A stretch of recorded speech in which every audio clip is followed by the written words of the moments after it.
नमस्कार दोस्तों, आपका स्वागत है। यशवंत भागवत नाम के एक बहुत बड़े इंसान है दोस्तों, और उन्होंने ऐसे बहुत सारे लोगों का संकलन किया है, उनके केसेस का, जिन लोगों को एनडी का अनुभव हुआ, मौत के परे जो जाकर आए लोग हैं, जो जिन्होंने बहुत ही करीब से देखा मृत्यु को, उनके बारे में उन्होंने बहुत सारे केसेस का संकलन किया है। तो वो हमसे ये कहते हैं दोस्तों, उन्होंने इस तरीके से बात कही थी कि एक इंसान के साथ जब उन्होंने बात की, तब उनको ये पता चला, उस इंसान ने अपनी कहानी कुछ इस तरीके से कही थी कि वो जो इंसान था वो बहुत बड़ा एक इंसान था, और बहुत बड़ा एक वकील था वो, और उससे बहुत सारे लोग मिलने के लिए आने की कोशिश करते थे, उससे बात करने की कोशिश करते थे, लेकिन ये थोड़ा सा स्वार्थी इंसान का था, जैसे घमंडी टाइप। ये किसी से ज़्यादा बात नहीं करता था, जिससे अपना फ़ायदा मिले उसी को मिलना या फिर उसी की साइड लेना। तो इस तरीके से इसकी ज़िंदगी चल रही थी। और बाद में हमसे ये कहते हैं दोस्तों कि उन्होंने इस तरीके से कहा कि जैसे एक बार वो जो इंसान था उसका एक्सीडेंट हो गया, और उसमें उसने कहीं ना कहीं मौत के करीब का अनुभव लिया। वो एकदम जो उसका अनुभव है, उसने कहा है कि मुझे एकदम सारी चीज़ें एकदम ठीक से याद नहीं है, लेकिन मैं एक अलग ही दुनिया में था, और वहाँ पर बहुत ही ज़्यादा सुख समाधान था। और वो जो दुनिया है वो एक बादल की जैसे दुनिया थी, और उन सारी चीज़ों ने मेरे मन पर इतना प्रभाव डाला कि मुझे कुछ भी पता नहीं चला। और बाद में मैं वो एक्सीडेंट से ठीक ठाक हो गए।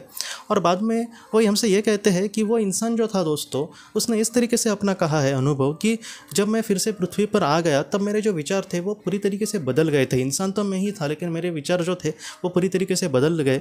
मैं पहले किसी भी छोटे इंसान को, या फिर कोई छोटा मेरे लिए जो छोटे इंसान थे, जैसे नॉर्मल काम करने वाले, या फिर कोई बेचारे नौकर वगैरह, तो ऐसे लोगों को मैं कभी भी मान या फिर मान सम्मान नहीं देता था, उनको ज़रा भी भाव नहीं देता था। लेकिन इस अनुभव के बाद मैं उनके भी बारे में सोचने लगा। मैं आज छोटा सा भी कर्म करते समय किसी को बुरा नहीं लगेगा ना, इसके बारे में आज मैं सोचता हूँ।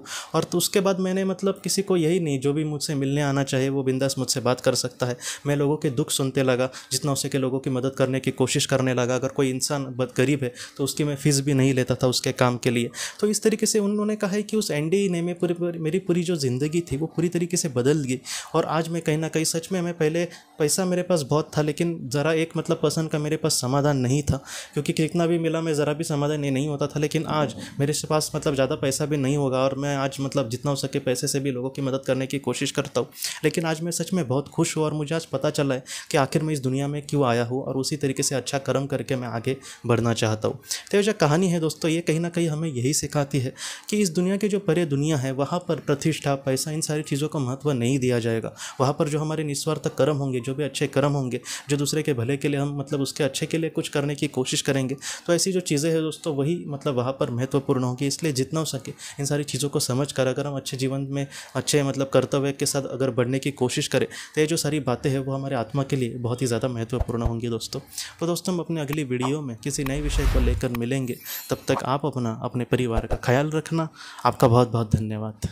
ज़िंदगी की रोशनी ये एक कंसल्टेंसी है जो ऐसे लोगों को मदद करने की कोशिश करती है जिन्होंने किसी अपने को खोया है, या फिर जो लोग अपने जीवन में बहुत ही ज़्यादा दुखी है। जो लोग इस संस्था के साथ जुड़ते हैं उन्हें पास्ट लाइफ रिग्रेशन की ऑडियोज़ भेजी जाएगी, जिससे घर बैठे वह पास्ट लाइफ रिग्रेशन का अभ्यास कर सकते हैं। और उन्हें 5 मेडिटेशन ध्यान की भी ऑडियोज़ भेजी जाएगी, और इसके साथ साथ उन्हें PDF किताबें भेजी जाएंगी जो हिंदी और अंग्रेज़ी में है, जो मोबाइल पर या फिर लैपटॉप पर आप उसे पढ़ सकते हैं। और 10 ऑडियो बुक्स भी आपको भेजी जाएंगी। तो दोस्तों, अगर आप इस संस्था के साथ जुड़ना चाहते हैं तो कृपया इस नंबर पे व्हाट्सएप मैसेज करें। आपका बहुत बहुत धन्यवाद।